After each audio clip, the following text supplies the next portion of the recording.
নমস্কার। শ্রীমদ্ ভগবদ্গীতার দ্বাদশ অধ্যায় ভক্তিযোগ এর ১ নং শ্লোকে অর্জুন ভগবান শ্রীকৃষ্ণকে জিজ্ঞাসা করেছেন যে কারা শ্রেষ্ঠ যোগী।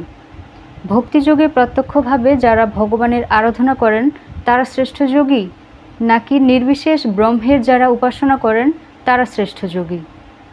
এর উত্তরে ভগবান ২ নং শ্লোকে কী বলেছেন তা এখন দেখব।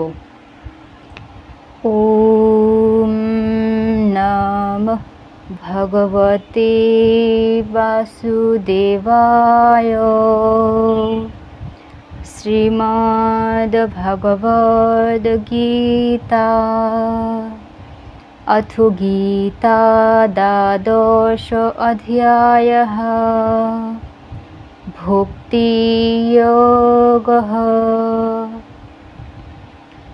শ্লোক ২। শ্রীভগবানুবাচ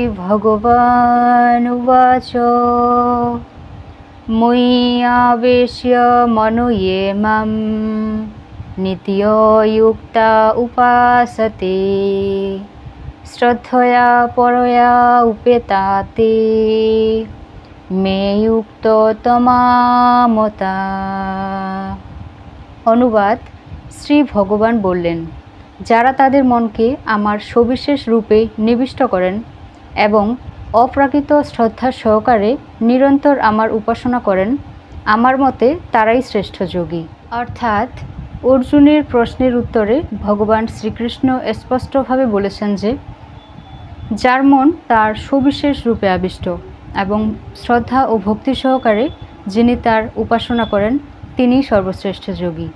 শুদ্ধ ভক্ত সর্বদাই ভগবানের সেবায় যুক্ত থাকেন।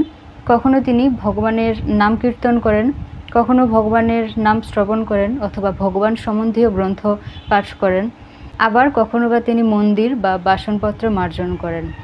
যাই করুন না কেন, কৃষ্ণ সেবার উদ্দেশ্যে কর্ম না করে তিনি এক মুহূর্তেও নষ্ট করেন না। এই ধরনের কর্ম সাধনাই হচ্ছে পূর্ণ সমাধি।